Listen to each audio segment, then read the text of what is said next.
E aí, pessoal, o Timeline Tricolor desta quarta-feira vai falar de reforços para o time ou para a decisão de domingo. Vai falar também sobre negócios, porque não param de surgir especulações ainda no mercado tricolor. Tem muito jogador na pauta. César Cidade Dias falando de Grêmio aqui no YouTube, papo de gremista para gremista. Eu quero falar para você sobre investimento. Eu quero falar sobre Tramontana Consórcios, a maior corretora de consórcios do Rio Grande do Sul. Quer estar ao seu lado em investimentos, não apenas para você comprar um consórcio de uma casa, de um carro, mas para fazer também o seu dinheiro render. Tramontana Consórcios, conheça o Eduardo e a sua equipe. Seja parceiro da Tramontana e você vai entender o que eu estou falando. Gente, claro que a principal notícia, ela está vinculada à decisão do Grêmio no próximo domingo. E nós vamos falar um pouco sobre isso, porque o Monsalve está clinicamente recuperado da lesão. E é reforço. Outro que é reforço, o Amuso. Existe total otimismo do Grêmio em relação à documentação desse jogador, que não jogou pelo visto de trabalho e está tudo certo, e isso deve acontecer naturalmente. Além deles, nós sabemos que o Noriega volta e que o Wagner Leonardo também volta, ou seja, reforços importantes na montagem do time, porque o Grêmio quer muito sair de Caxias classificado. Esse é o principal ponto. O Grêmio quer sair de Caxias classificado. O Grêmio acredita que reverte aquele empate com gosto ruim que o Grêmio teve no último jogo. Então, é muito importante que a gente analise isso, porque essa é a ideia. A maior dificuldade era a relação com o Monsalve, mas a informação é muito boa. Por outro lado, o William talvez não tenha condição nenhuma de jogo, tá? Se fala até na suspeita de uma lesão muscular naquele desconforto que ele sentiu. Então esse é um ponto. Dito isso, vamos ainda sobre o jogo. A carga de ingressos destinada aos torcedores do Grêmio para a semifinal do Gauchão, ela vai variar de acordo com a demanda. O número máximo de ingressos seria de 4.000, mas o Juventude, em princípio, abriu 2.000 ingressos. Se a demanda for boa, abre um pouco mais. Se não, vai se manter aí. Eu não acho errado. Se a demanda for boa, aumenta. Se não for boa, porque o estádio ele tem espaços lá. Vamos ver o que vai acontecer, vamos ver como que a torcida do Grêmio vai reagir. E a partir daí, a gente tem isso. Eu não acho um crime, como às vezes a gente tem nessas relações de clube aí. Não acredito que isso seja. Um jogador que foi muito assunto hoje foi o Paulo Henrique, o lateral direito. Por quê? Em princípio, o Grêmio teria acertado valores com ele. Mas aí vem um empresário dele e diz o seguinte: não há nada de acerto de salário, acerto de 3 anos, fora da realidade.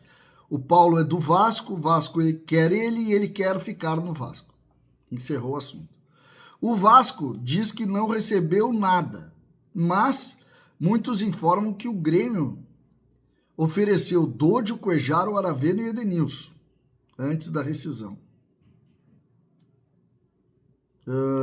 Eu acho estranho isso aqui, porque ele tem contrato longo com o Vasco, ele ganha na casa de 1 milhão, que seria o salário que o Grêmio ofereceu. Eu não consigo entender isso. O Vasco, inclusive, fala em total desconhecimento desse contato do Grêmio com o jogador, que pode ser um problema para o Grêmio. Pode ser um problema para o Grêmio. Por outro lado, tem gente dizendo que o Vasco pediu o Monsalve. Fica ainda mais difícil de entender. Então, são situações que estão acontecendo e que a gente precisa ficar de olho. Um jogador que foi assunto hoje é o Aravena, que estaria perto de acertar com um time da Major League Soccer. Uma proposta de empréstimo com opção de compra. teria já um negócio avançado entre o Grêmio e esse time norte-americano, que seria o Portland Timbers. Aravena é daquele trio, né, junto com o Monsalve e junto também com o Arezzo, né? Mas o Aravena, na minha opinião, é o que joga menos deles todos, menos até que o Arezzo. E acho que o Grêmio tem que dar um jeito de liberar. O Arezzo, um centroavante que eu acho que poderia render. Para mim, o Monsalve está aberto ainda. E o Aravena a gente viu bastante, né? Ele até pode melhorar, mas tá longe de ser um jogador de solução para o Grêmio, né? Pelo menos eu não consigo enxergar isso. Hoje, especulação sobre Felipe Coutinho, né? Gente, Felipe Coutinho não vai sair do Vasco para vir para o Grêmio, né? Pelo amor de Deus. Né? Felipe Coutinho vai sair do Vasco para ir para os Estados Unidos, para ir para outro mercado. Para o Grêmio, não, né? Então, não consigo ver além de uma especulação.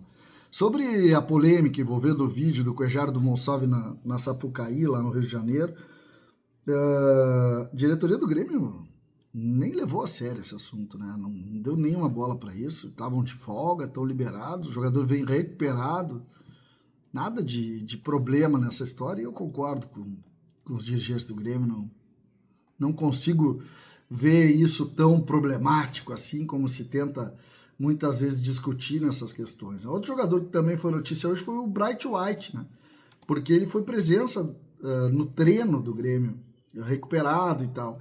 A informação que eu tenho é que é retreinamento, falta muito para voltar ainda, tem muito trabalho a fazer, mas ele é um passo de cada vez aí, ele é um cara muito profissional e está se cuidando, então eu acredito que ele possa aí no final de março aí tá começando a ficar à disposição, mas não imaginem ele jogando aí em fevereiro, início de março, que isso não vai acontecer. Isso não vai acontecer. Mas ele rompeu em setembro de 25, tendão de Aquiles, aquele jogo acho que contra o Mirassol, e tá aí fazendo força para voltar e ajudar o Grêmio, que a gente sempre precisa aplaudir e valorizar. César, Cidade Dias, falando de Grêmio, aqui no YouTube.